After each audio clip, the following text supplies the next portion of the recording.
శ్రీశైలం రామాలయం టెంపుల్. మనం కట్ట మీద ఉన్నాము, చూసారు కదా కట్ట. ఇదే లాస్ట్లో చెట్టు మీద బోటు. వినాయకులు మొత్తం అక్కడి నుంచి పడేస్తారు. ఇది మన కళ్యాణ కట్ట, ఆంజనేయ స్వామి టెంపుల్. ఇది చూస్తారు కదా, ఇది స్నానాలు కట్టం. ఇదంతా వచ్చింది 48 అడుగులు వచ్చింది. చూడండి వ్యూ ఎంత బాగుంది. భద్రాచలము మజాక. ఇది అది గోదావరి బ్రిడ్జ్. అక్కడ గోదావరి బ్రిడ్జ్ కనిపిస్తుందా కరెక్ట్గా? అది బ్రిడ్జ్. ప్రతి ఒక్కరు భద్రాచలం రావాలంటే అదే కనెక్టివిటీ ఇదన్నమాట. చూసారు కదా. సో ఫ్రెండ్స్, ఇది మనకు గోదావరి. వ్యూ బాగుంది కదా, చూడండి. మీ కొరకు నేను పైకి ఎక్కాను. యాక్చువల్గా ఇక్కడైతే ఎక్కనియాను, ఇది పోలీసు వాళ్ళది. సో ఇది ఎక్కాను అన్నమాట. అంటే గోదావరి తగ్గింది, 48 అడుగులు మాత్రమే ఉంటుంది.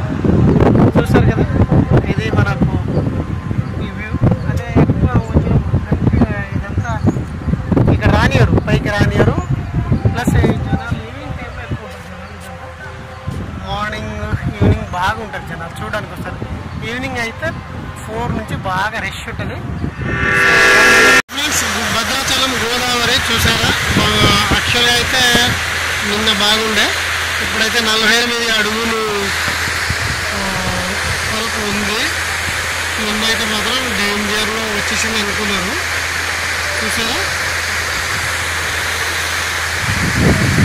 సో అది ఫ్రెండ్స్ మన భద్రాచలం గోదావరి అప్డేట్ విషయం. ఇది కరకట్ట మనం చూసాం కదా. గుడి అంటే అది గుడి అనమాట. మీకు కింద చూపిస్తాను. ఇది రామాలయం.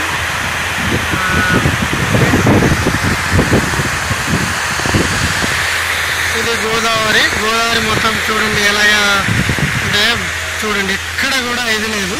ఇంత బొమ్మగా వెళ్ళిపోతా ఉంది. అన్ని పడవలు కట్టేసారు తాళ్ళతో, ఎందుకంటే వెళ్ళిపోతాయి కదా. చూడండి ఫ్రెండ్స్,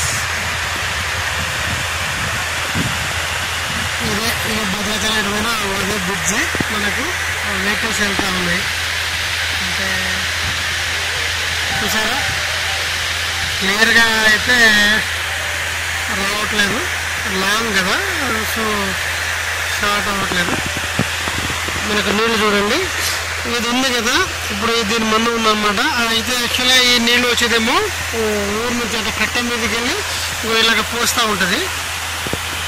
సో ఇప్పుడు ఈ పైప్ ఉంది కదా, ఇదే ఈ వాల్ ఉంది కదండి. ఈ వాల్ ఇదంతా మునిగిపోయింది అనుకో, అప్పుడు ఈ వాటర్ వచ్చేసి ఇందులో నుంచి బయటకు వస్తూ ఉంటుంది, అంటే ఊర్లోకి వెళ్తుంది. అప్పుడు రామయ్య ముందు మనకు అన్నదానం సత్రాలు ఉన్నాయి కదా, అదంతా మునిగిపోతుంది. అంటే కొన్ని చేసే షాపులు ఇవన్నీ మునిగిపోతాయి. ఫ్లోటింగ్ అయితే బ్రహ్మాండంగా వస్తుంది. ఇందులో అప్పుడప్పుడు మంచాలు, బీరువాలు, బెడ్లు, గిన్నెలు అన్నీ కొట్టుకొస్తూ ఉంటాయి. ఎందుకంటే ఎక్కడైనా ఊర్లో కనుక మునిగిపోయినా అనుకోండి, అందులో వచ్చేస్తూ ఉంటాయి అన్నమాట ఎప్పటికీ. ఇట్లా ఇది కామన్, ఇక్కడ భద్రాచలంలో అయితే కామన్. చూసారా, ఇది మన భద్రాచలం గోదావరి.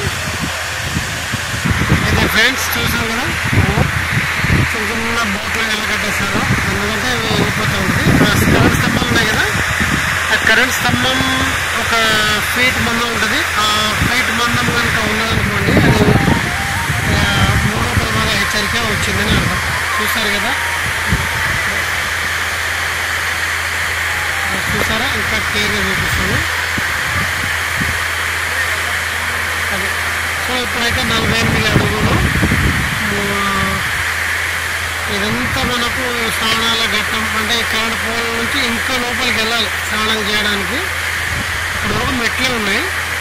ఇప్పుడు ఏంటంటే మొత్తం వాటర్ ఉంది కాబట్టి అంత బురద గిరద అంతా కొట్టుకొచ్చి ఉంటుంది. ఇదంతా నీళ్ళే. చూసారు కదా, ఇది మన గోదావరి.